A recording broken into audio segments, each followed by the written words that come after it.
quickly, by the way, like that. Hi everyone, really excited to be here with Rupa today. Do you want to start us off with an introduction to you and your books? Yes, I can. Thank you, Caroline. I'm Rupa Mahadevan. I'm the debut author of the award-winning psychological thriller Nine Dolls, publishing today. So this is a virtual launch, live launch for me. I'm delighted to be able to share it with all of you. Do you want to tell us a little bit about what Nine Dolls is about? Yes, I can. So picture this: a remote Scottish manor house, and a reunion of friendship to celebrate the Hindu festival of dolls, Navratri. So, what should be a very joyous 9 nights to celebrate Navratri quickly turns dark when the doll starts moving and the secrets start tumbling. As every night brings with it a new secret, the question becomes which secret is worth killing for. And it's quite a read. There's a lot of sort of superstition built into it as well, isn't there? There is, yes. So, as the tradition goes, you are supposed to set it up in the day zero, the day before Navratri starts. And you're not supposed to touch or move the dolls at any point in time. But of course, it's a psychological thriller. First day, the dolls start moving and revealing different secrets. And as the superstition go, it would be that it'll end up very badly, as also called as with a death. What I thought was interesting is that some of the dolls are just like quite generic, aren't they? So you've got Barbie at one point in the book.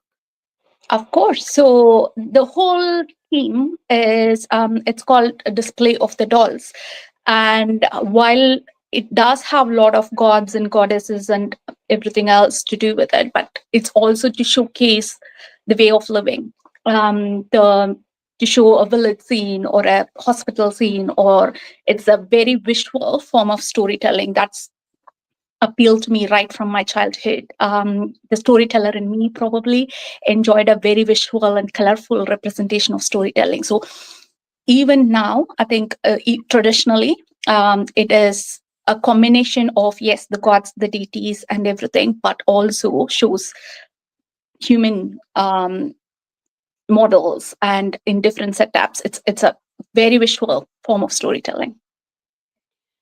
Oh, you got some hello. So Lindsay has said hello. Saskia has said hello and happy publication day. Thank you. I'm delighted to have them both join me here. How are you celebrating publication day? So far, I think for me, the publication day has just started through with the theme of the 9 dolls, which is 9 nights of celebration of Navratri. So the publication day celebration has, I mean, I did a couple of things. I popped into local bookshops um, to show off the books and talk to them about it. But apart from that, yes, managed to go for a walk, lovely lunch with parents. But to be honest, the celebration starts now with this virtual launch, and then we are heading to a nice meal, and we are watching Conjuring after that. Ah, there you go. That's a good thing. I'm interested that you're going to watch a horror movie after that.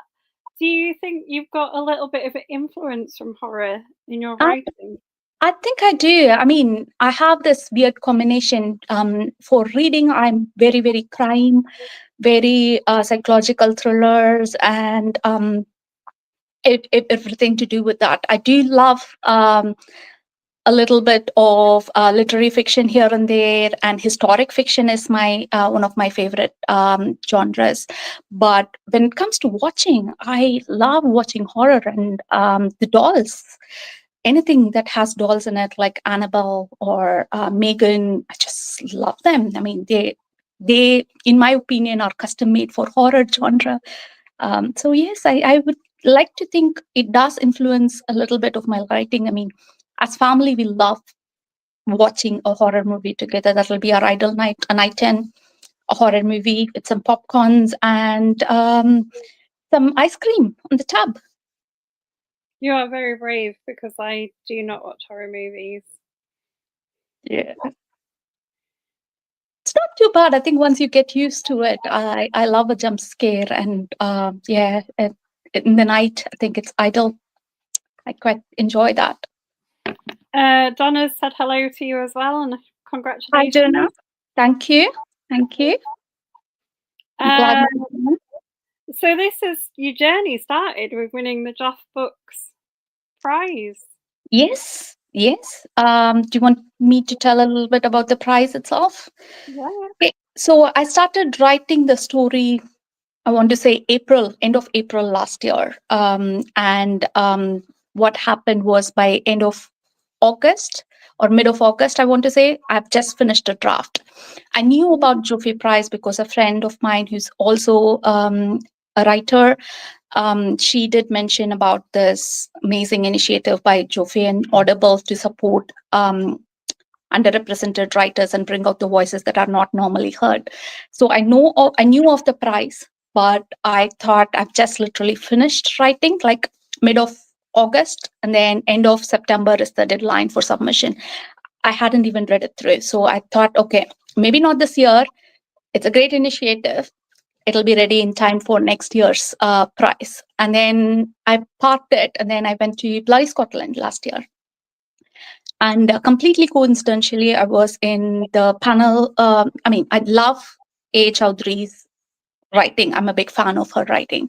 So I went to see her panel, and she also happened to be one of the judges for Joffrey Prize last year. And I got talking to her after her session, got her book signed, and mentioned briefly that I did consider entering the prize. And she was like, you should totally. And I was like, but book is not ready. It's like, you'll never know. Just give it a go. You'll never know. And I think I want to say this was the 13th or 14th of September.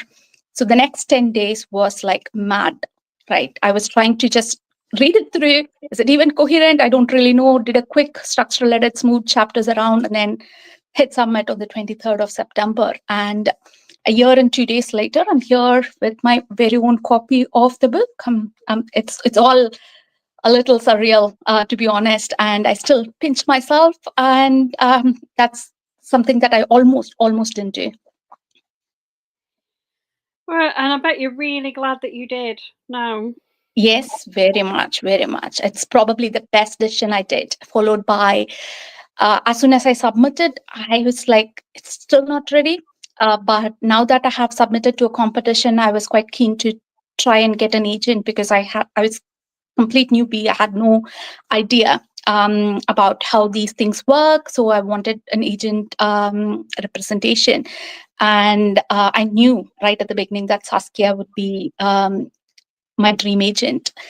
A friend of mine who's also a published writer, she'd met her in Harrogate, and she had such lovely words about Saskia. So I was like, I don't know if it is ready for Saskia. I hope she sees something here. And I hit submit. And as it happens, completely, we say in crime, we say that coincidences are not really a thing. There's no such thing as coincidences. But Saskia came back pretty much at the same time. And before I knew it, one, Saskia offered representation. Just all worked out brilliantly. So I'm completely over the moon. You couldn't have asked for a better results. Lovely. You've got some hellos from Sarah and Karen McKinley as well. She's saying huge congratulations to you. Thank you. Lovely for you to join us here today. I know, getting quite a few people joining you. You said you're going to give us a tour of your display. Yes, I can. At some point in time. Can you see that okay? Yeah. Yeah. So that is the display of the doll. So it went up, I want to say, the Sunday, and it's on for 9 nights, 10 days. And it would come off on the 1st of October. So that's my annual celebration. And as you can see, it's quite colorful, very visual way of storytelling. And I think to answer your previous question, you would see a lot of these village scenes and normal kind of human beings represented here as much as the gods up there. Lovely. Yeah, you've got some comments saying that it's an amazing display. Thank you. Thank you. I mean, apart from storytelling, it's probably been another passion of mine right from the childhood. I have lovely memories of Navratri growing up. Me and my sister, we used to compete so much as to who has the best display, and we used to enjoy every moment of it. I like how you blended it with sort of a bit of a kind of almost locked room thing in a creepy castle. Like, it was not castle, is it? A creepy mansion in Yes. Scotland. I think that's like a lovely blend. Very interesting. It is. I mean, as soon as I a little bit about the structure of the story itself, I think would be good to share just now. So Navratri, as you say, it's like 9 nights. Navratri literally translate Nav is 9 and Ratri is night. So it's 9 nights of celebration. So naturally, it lends so well with the structure of the crime thriller and the locked room with the countdown in place. But I think the second thing that I was very keen on, once I've decided, yeah, that's going to work really well in a crime story, is a location. I knew that I wanted somewhere remote, and it doesn't get hauntingly beautiful than Highlands, in my opinion. The Scottish Highlands has such beautiful, haunting locations. So I was researching a few places in Highlands. And as soon as I kind of came across Oban, it was not actually Oban that grabbed my attention, but there's this maiden island just off the coast of Oban. And there was this beautiful folklore of Wari, the maiden, I think I want to say 15th century, 14th, 15th century.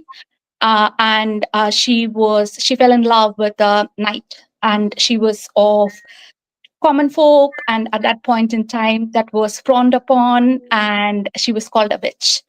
And she had to prove that she's not a witch. She was tied to a rock on the maiden island, and if she drowns, she's not a witch, but she'll drown, of course, and die. But if she doesn't, she gets away, it'll be proven that she's a witch, and she'll be killed anyways. And of course she died, and her lover, Murdoch, who is also a knight, he tried to save her, and he drowned in the process. So both of them died. It was a very tragic story. And sometimes, as the legend goes, her spirits are haunting the maiden island. Sometimes it's a folklore of the place. So as soon as I heard about it, I knew that I have to set my story in Oban and bring Wari into the story. So yeah, Wari does feature quite prominently in the story. And it's a blend of like my lived life. I moved from India to Scotland about 16 years ago. Scotland is my home now for 16 years. And it's a blend of the Indian culture and the Scottish culture and the folklore. And yeah, it brings my lived experiences to life. That's lovely. Donna says she's never heard of the dolls on the festival before and loves learning new things while she reads.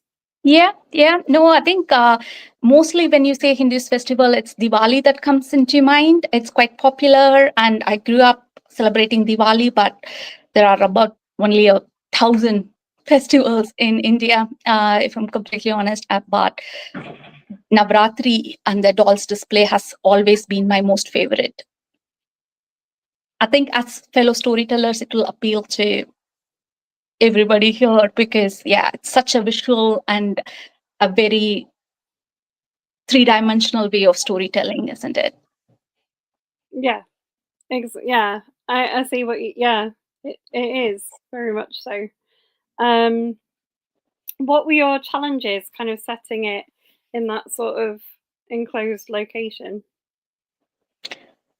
So my biggest challenges to begin with was the point of views, because this is told in multi-point of views and all of them women. And to go a little bit into probably that's for later, but the challenge for me was I knew it's 9 nights and it keeps changing and the secrets keep revealing. And to me, like, which point of view would be best for each of the scenes? I think that was probably my biggest challenge. And there were a few scenes that I had to write in a couple of different point of views before I could judge which one suits the best. And that was definitely because this is my debut, and there were 4 main point of views, all told in first person point of view. So I quite enjoyed it. And once I found 2 of the voices were very easy for me to write. I felt very connected instantly. I was able to write them right from the get go. But 2 other voices came to me much, much later. And I want to say it's only in the second draft that they properly sunk in, and I was able to write completely from their point of view, from their head. But yeah, that was one of my biggest challenges, I would think. But I thoroughly enjoyed the 4 very strong female point of views. Brilliant. Can you just move your camera a little bit so the flashing lights aren't in the background? Oh, of course. Thank you. Is that better? Yeah. Much better.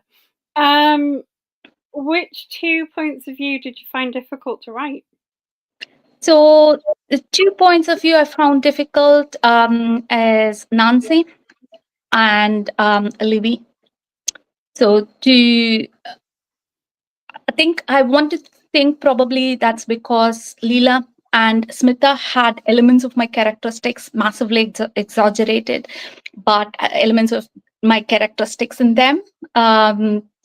But with Nancy and Livy, I think they were completely new to me. And I think I struggled a little bit to find their true voices.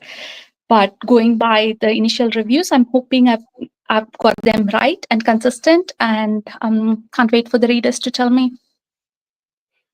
which one they like. Lindsay wants to know if it was a conscious choice to make Leela a more traditional-minded person as a contrast to the more modern, educated people of the group.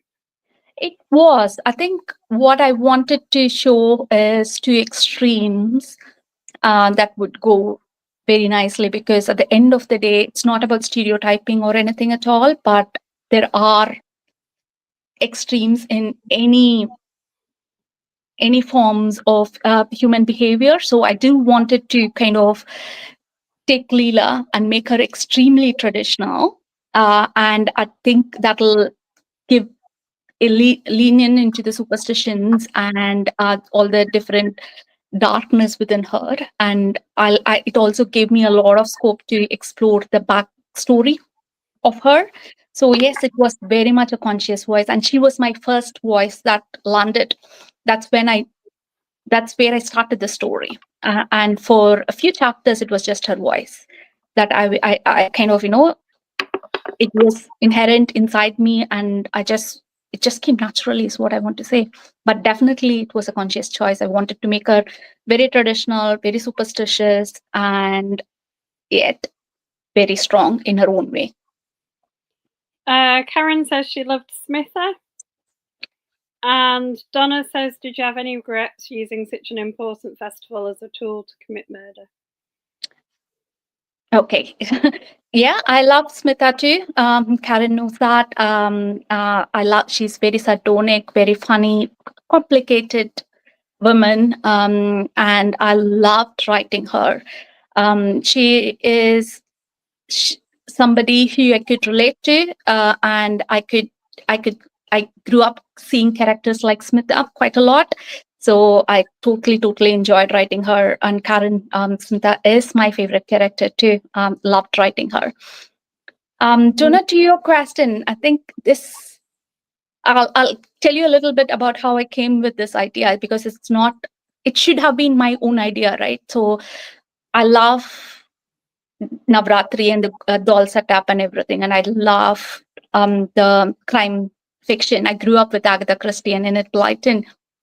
So it should be rather obvious to put the 2 and 2 together, but it did not. A published author of a friend of mine, I was showing her this setup last year or no, the year before probably. And then she was like, have you ever thought about this? I mean, it's a beautiful structure, 9 nights. It's very colorful, very visual. You could use that for your crime setup. And I was like, no, I didn't think about it so far, not consciously.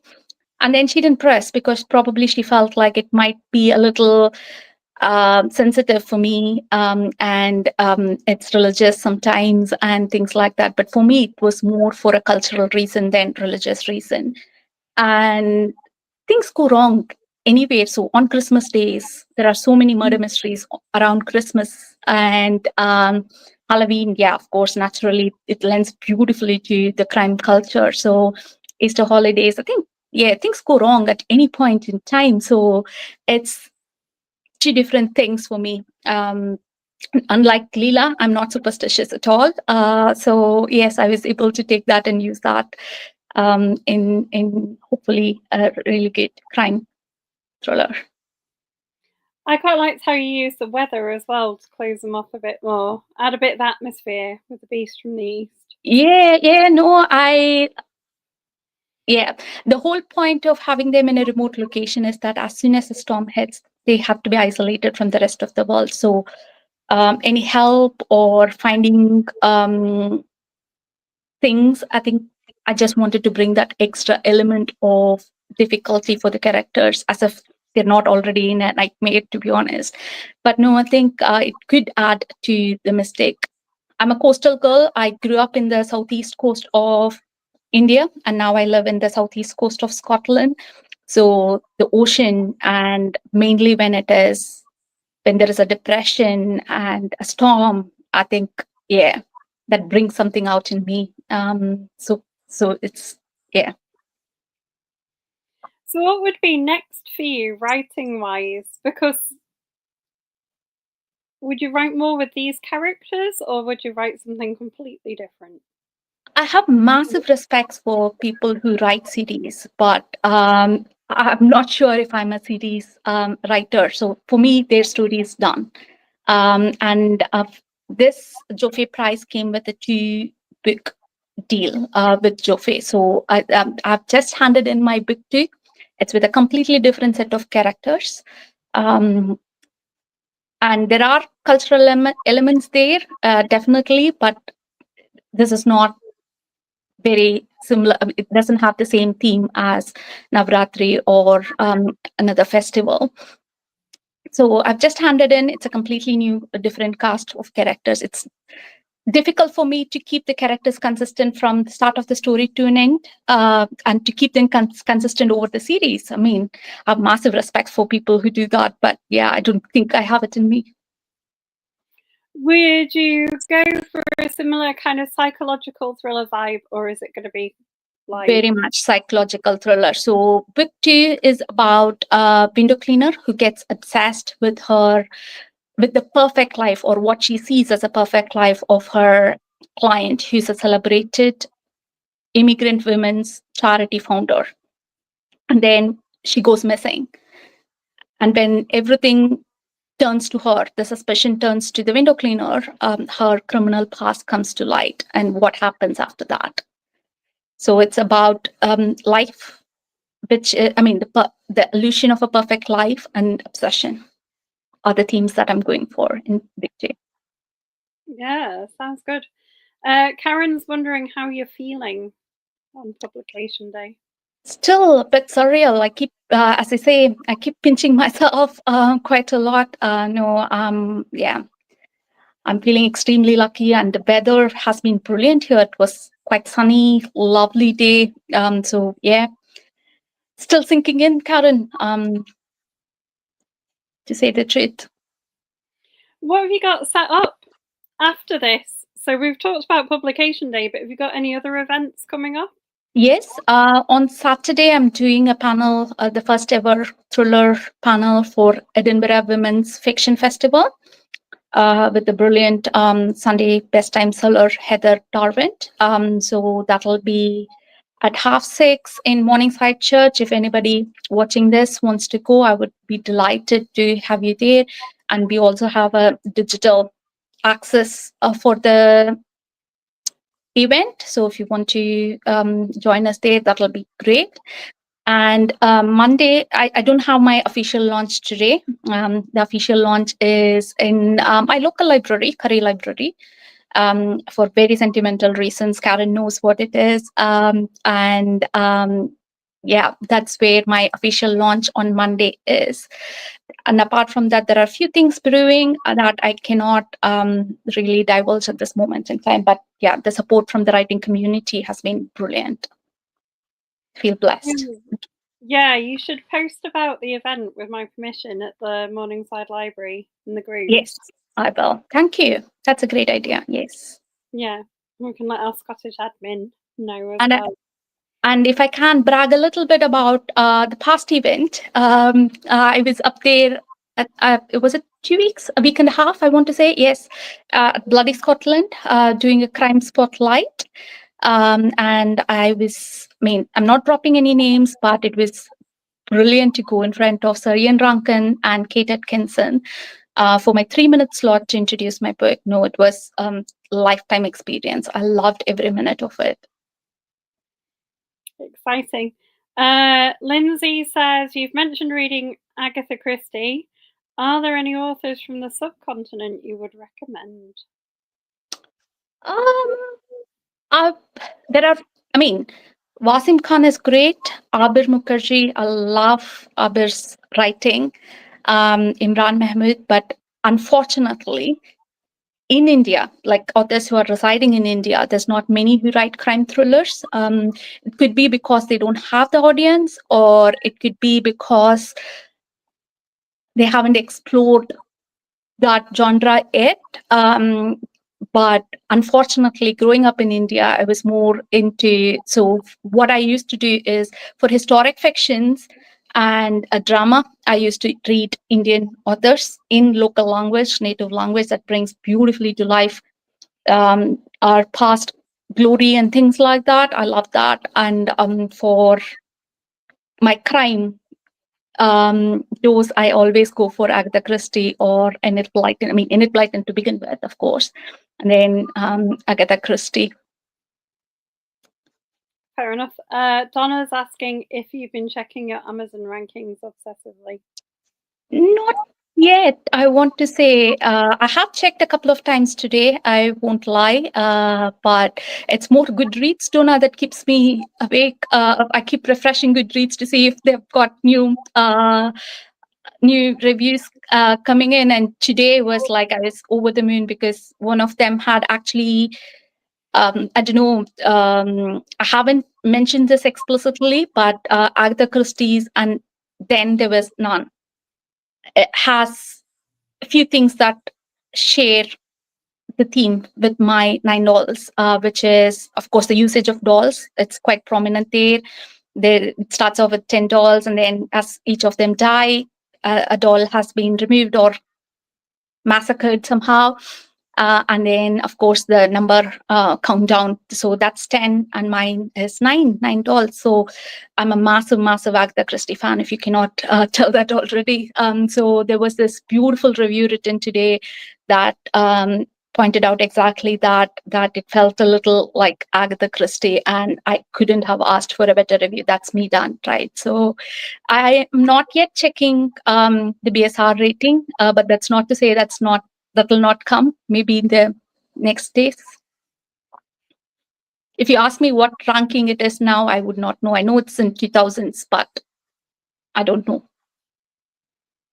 Well, I mean, the fact that you've been looking and sort of thinking about it is great, isn't it? Yes. So yeah. I'm trying not to get too obsessed with that, because once I've been warned, you've warned me, and a lot of other authors have also warned it. Once it gets obsessive, you're stuck refreshing it constantly. So I'm trying not to get stuck into it. Fair enough. Donna, oh no, Karen is saying that she met you when you came to her book launch. Yes, that's exactly, yes. So I wasn't one of these COVID writers. because it was quite busy. I had two young kids at that point in time, under 10, 11. My son was 11 and my daughter was quite wee. And I had a full-time job. So I was and a full-time, very intense job. So life was very busy. But as soon as they took the lockdown off and the kids went back to school, I think that's when I realized, what am I doing with my life? I mean, it's quite stressful. It's not something that I enjoy, and I've stopped reading at that point in time. So that was my go-to escape mechanism. I would like to think, and I'd stopped reading completely. So I started signing up to library events, and one of the events, the first event I went was Karen's launch for her amazing book, Storytellers. It's a lovely, lovely book. And she delivered this beautiful session, and she was reading from her beautiful prose. At the end of it, she looked at the audience and asked if there's anybody here who wants to become writer. And I don't know why she asked, but weirdly, I put my hands up. And she later told me that she had an incline. She knew that I wanted to be a writer. And this felt like one of those screaming moments, right? So they do say that universe sends some signs, but this is like the universe was screaming at me and telling me that that's probably what I wanted to do or what I should be doing. And that's in 2022, Karen. I think, yes, 3 years ago. And yeah, I think it feels a bit surreal holding my own book and her joining her for the virtual launch. Thank you, Karen. It means a lot. It completes that pesky circle for us, storytellers. I mean, this feels like a story that's come a full circle. Karen says she thinks you're highly talented and you're going to rise high in the book world. Oh, thank you. Thank you. Means a lot. Says you only have one debut, so do all of the things. Sorry, I didn't get that. Donna says you've only got one debut, so do everything. Yeah, yes. Yes, hopefully it's the start of many more to come. Well, I mean, it sounds like it's going in the right direction, doesn't it? I mean, you've won a prize with the first book. You've been to bloody Scotland. You've got the event in Edinburgh. You've got quite a lot going on. Yeah, I've been so fortunate. Very humbled, very grateful. But yeah, the support from the writing community and everybody else has been brilliant. And Lindsay's very correct. She's saying we love the storytellers here. Oh, I'm a big fan of it. Thank you. Thank you. It means a lot. And Lindsay, I don't know, she grew up in India, so she knows a lot about Navratri, and she goes by Vix by Bindu, and she's been a brilliant support throughout. And I'm quite excited for her review. I think it's in 2 days' time, 28th. So yeah, I'm very excited, waiting for Lindsay's feedback. Are you? Is this as part of the blog tour? Yes, it's part of the blog tour. Yeah. Mm-hmm.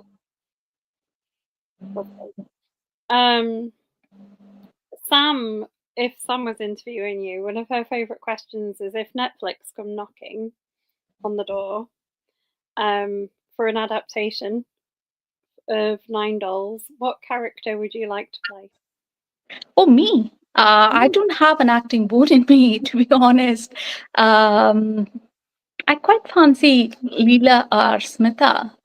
They are more like, I think it'll come naturally to me, but no, I don't think I have an acting bone in me, to be honest. I'll make a very bad version of them. Fair enough. I mean, you could just do the Alfred Hitchcock, Jack Lee Child kind of thing, where you're just like a character sat in a cafe. Yeah. And then people walk past you. Yeah, but the only thing is there are no, because this is a locked room mystery, there are no like minor characters outside the mansion that's in the story. Yeah, there is a rafting scene. Maybe I could be one of the rafting support and help, and that nobody sees. There's a moment where they talk about the sleeper train, though, isn't there? They go and collect some people from the sleeper train. Yes. Yeah, I love that because in India it's still a big thing. Sleeper trains that you get into, and then overnight, and we have we call them berths, and we sleep on them, and then next day morning we'll be magically in another place. So that's something again that I grew up quite a lot with, nostalgic, and I love trains. One of the themes for my next book is based on a train, so I won't divulge too much about that. No, I do love trains. And the other thing I wanted to do was, this wasn't written until the structural edit that I quickly did. The reason why I did put them in a sleeper train overnight is because I wanted to cascade the arrival of the characters. There are quite a few characters, and it's quite important that they are there from the start, unfortunately, because from the first day on, the secrets start revealing, and everybody needs to be there because potentially everybody are a suspect at that point in time. So I wanted to cascade their arrival a little bit, so the readers are introduced gradually to the characters. And yeah, the Caledonian sleeper was the perfect setup for me to do that. So while they have got on the train, they don't come until the day one, which hopefully worked well to cascade the character introduction. Lindsay says she could be the girl in the supermarket. Oh yes, oh yes. I totally forgot about that. Yes, yeah, no, she is. You could, I could totally picture you, Lindsay, doing that character, proper Scottish accent, and yes, no, that'll be brilliant. We've talked about your sort of influences in things like Agatha Christie, but what have you read recently and really enjoyed? So right now I'm reading Girl in Saleh by Wasim Khan. I love that. And I am also rereading The Girl on the Train. That's my go-to because I'll be starting editing my book pretty soon, book two, pretty soon. And Girl on the Train is my go-to book for anything to do with obsession. So if I read that, I think it'll bring me into the same mood for my editing. So yes, I'm weird like that. I write parallel projects. I'm writing my book 3 and book 4 at the same time, and I'm also reading wise too. I'm like a parallel reader. I usually have a couple of books in the go. I think that's quite common amongst people in the group. I like Yeah. to have multiple books on the go. Yeah, yeah. No, I think it gives different flavors, isn't it? So some days we want something cheery. I mean, I love reading cozy crime, Anthony Harawick's. I love his Atticus Pun series. And I love something really, really dark. So yeah, I usually have flavors of both depending upon how I feel that day. I pick one or the other. No, I think all of us need a bit of flavor, isn't it? Be it food or be it in our reading. Yeah, very true. Is there going to be an audio version of this? Yes. As a part of the deal, it's published by both Joffrey Books and Audible, and the Audible audio version is also published today. So you have the ebook, the audiobook, and the paperback all published today. So no, I'm massively excited for the audiobook because there are 4 narratives for the 4 main characters' point of view, and I was able to handpick them. I'm not great in visualizing the characters, but the voice, I had this kind of clear idea of how does Leela sound. Leela has to sound quite breathy, and she's superstitious, haunty sound. And similarly, Smita is quite sardonic, dry humor that I connect massively with, and she's quite, her voice needs to be quite, I don't want to say crude, but like really deep and quite yeah, rough around the edges. So I had this clear vision for how each of those characters should sound. So I'm massively excited for the audiobook, to be honest. Did any of the characters kind of surprise you as you were writing them? Did they ever take you in a way that you weren't expecting? When I started, I know I should probably yeah, it comes take it with a pinch of salt, because when I start, I never know who's going to be the killer and who's going to die, right? So I'm a panster of extreme version. So I knew it's going to be Navratri. It's going to be one of them is going to die. There are going to be many secrets. I didn't know what the secrets were. So I was like, one night, every secret. I knew the basic structure in my head. I hadn't even written it down, but till about 20,000 words, 25,000 words, I didn't know who's going to die. I didn't know who's going to be the killer or why. And like most writers, I get stuck at 20, yeah, 25,000 words, I want to say. 20 to 25,000 words, and I couldn't write anything more. I was in take 3. It was a rafting scene. Lindsay would know, Karen has read it, Saskia would know too. So I was stuck at that scene, and I couldn't write anymore. And I thought, okay, maybe I've run out of ideas. I didn't have this book in me. And there was this moment of panic that I thought, okay, maybe I'm not cut out for this. And then what I did was, I don't know why I did that, but I went and wrote the ending. So I wrote the ending. Then I magically knew who was going to be the killer and why, who's going to die. And then I was able to come back and continue from where I left. And once I came back, it was like, it just flew through. That's So, amazing. Because it's quite a complicated book for someone who's just made it up as you've gone, because there's a lot of themes in there. yeah, yes and no. I want to say, is there an echo suddenly? Can you hear me okay? Yeah. Yeah, perfect. No, because of, I think I got away because of the structure of the Navratri itself. So I knew it's 9 nights. I knew it's like multiple point of views. So I had the structure in my head that I knew I was going to go down. So I think that helped a little bit. But all my other stories after that or before,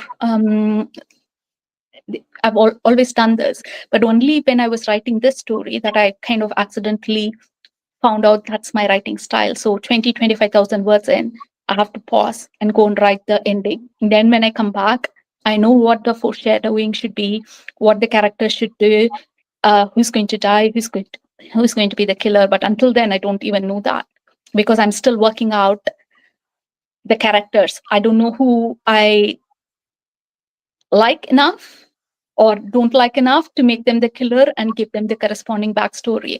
But once like 25,000 words in, I think I know the characters a bit more. That I feel like, okay, I know this is the character who's going to die, this is the character who's going to kill. And then the ending, writing the ending seals it for me a little bit. And surprisingly, right? So even though I write my endings like 25,000 words in, and I go in for my first edits thinking that the ending needs to be tweaked a lot. But no, I've surprised myself every single time by how little the ending changes. Even though in between, like between 20,000 words and 25,000 words, and the ending, which is like 90,000 words nearly, I would have written completely new characters that I had not thought of at that point in time. I've introduced completely different subplots that I had not thought of that time by then. But the ending, surprisingly, still didn't need much change, because my endings are quite intimate. I want to say it's between the two main characters, it's not the whole cast. So for me, once I know who the two main characters are, that's who I write the ending with. So if I've written one or two new characters in between, they are almost inconsequential for the ending. Karen says it's so different from the first book she read, although it still has some of the elements. She did love the premise of the different floors. What made you change it completely? Yeah, no, the first book or book zero, I don't even want to call it book one because there's a book one.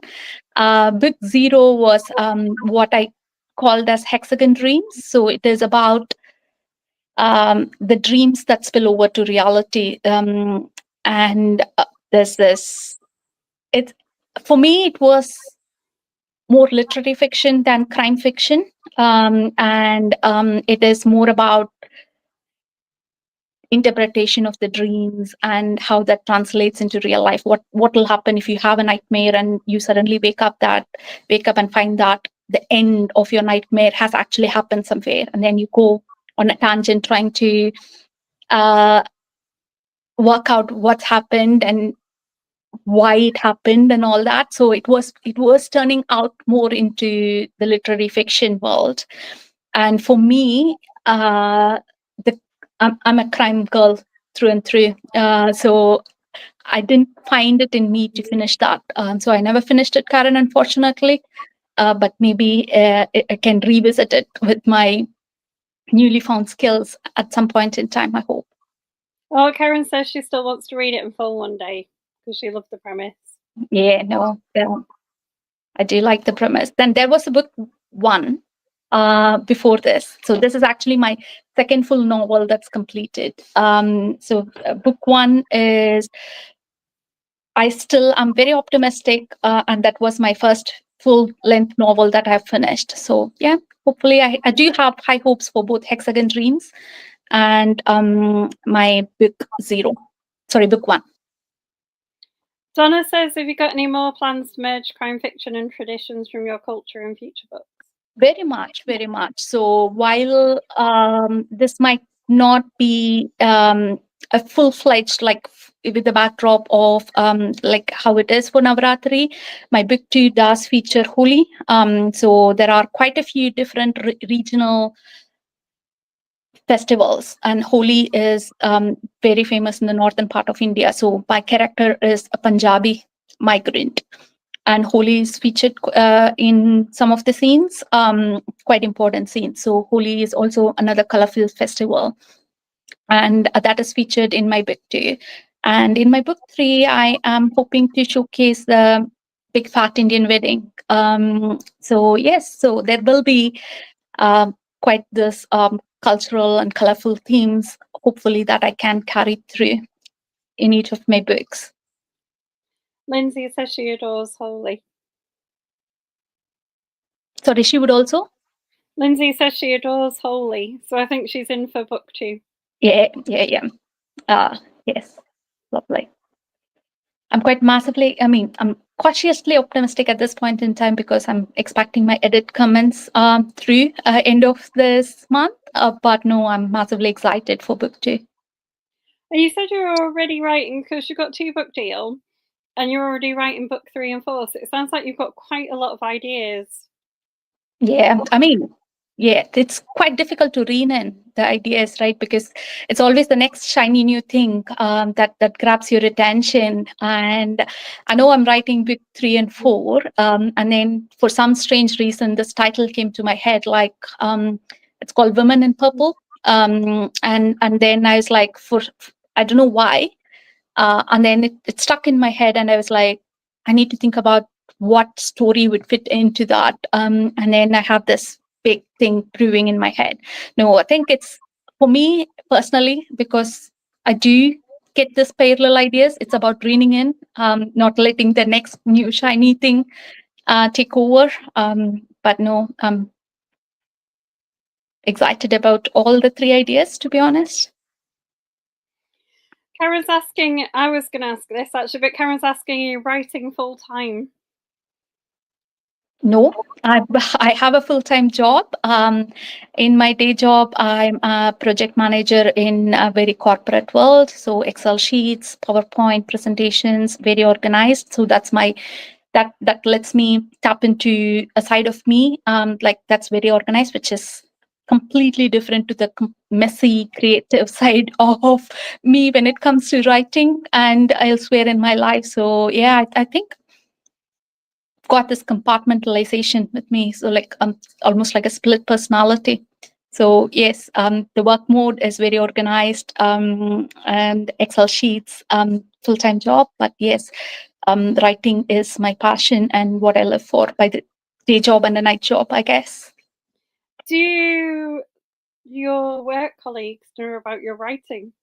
Oh, they do. They do. They have been really supportive, and a few of them will be joining me for the launch in the library on Monday. Massively excited, and the one thing they keep asking me is, "Am I featured in your book?"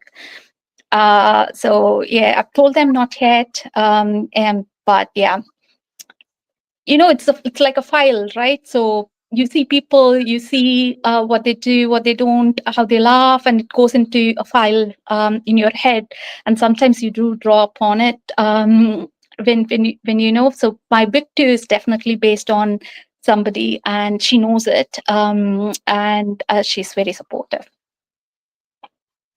I mean, you could always take a poll amongst them, see who wants to get murdered in one of your books, That or is it. I mean, they keep saying that as long as you don't kill me off, I don't mind being featured in your book. And I was like, yeah, I'm not going to tell you that it's based on you. But if you do find any similarities, the disclaimer is it's completely intentional, right? So, yeah, no, they've been really, really supportive. I appreciated the fact that you put some author's notes in about the festivals and things in your book as well. Yeah, So no, a bit more education. yeah, because it's a completely new festival for a lot of the readers. I would think because it's not like Diwali. Diwali is more common, but unfortunately, it's only 2 days Diwali function. So for me, I needed a longer period. And yeah, Navratri is always my favorite. So I think it'll help orient the readers a little bit to give a background of what Navratri is about. And you wouldn't be tempted, because I know you've lived over here a long time, but you wouldn't be tempted to set a book completely in India? Completely in India, I don't know. So for my book four, I want to say, I've taken my honeymoon location, which was Lakshadweep Islands off the Indian coast, and turned it into a crime scene. And my husband was like, "Oh, it wasn't that bad." And I was like, "No, but it could have been because I had an arranged marriage." I know it's quite difficult to get my head around it now. I was what 2021, so and yeah, I met my husband like 8 months before we got married. So we had an arranged marriage. So I keep telling him like we got lucky, we work right, but it could have gone either way. So it'll make a good plot for a crime novel, in my opinion. So yeah, I've taken bits. So Lakshadweep Islands was my honeymoon location, and it's one of the crime scenes of my new book. And then part of my book three is set in India, and then they move here. So yes, I think it'll always be a combination, not in entirety, because yeah, do you want to blend the two together? That I feel is more authentically me. Well, yeah. I mean, it makes sense that, and I think it's going to set you out as being a bit more unique in the writing Mm-hmm. as well. It gives you your unique voice. Yes, yes, it comes naturally. I think when I try and be someone else, it's a struggle to get through the words. I think that's what I did with Hexagon Dreams, and that's why I was never able to finish that book. Now that I have found my voice, I probably should go back and revisit and try and write it in my own authentic voice. And I think that comes more naturally once you've figured out your own voice. Yeah, and your own writing style as well. Mm-hmm, mm-hmm. That makes a lot of sense. We've only got a few minutes left, so would you like to remind people? I mean, it sounds like everyone on here has read the book, but remind people what they're going to go away and buy if they haven't already done so. Yeah. So yes, I would love to show off the book again. I love this cover. So the book Nine Dolls is a set of the coast of Oban in a remote Scottish manor house, and it's about a friendship reunion to celebrate a Hindu festival of dolls, Navratri, and the 9 nights of the joyous celebration quickly turns dark when the doll starts moving and revealing secrets, and the question becomes which secret is big enough that it's worthy killing for. And it's a friendship reunion gone terribly, terribly wrong. 9 nights, a remote Scottish manor house, a storm, the power is gone. What could go wrong? Probably everything. Yeah, everything. But yeah, absolutely brilliant. And it's been a pleasure having you on tonight. It's been a pleasure to be here, and I'm so delighted to share my launch day with everybody here. And thank you for joining me today. It's been a brilliant journey, and all your support has made it even more better. And I hope you enjoy the rest of your evening. Thank you. Off to my horror mode now, and go and watch some Conjuring.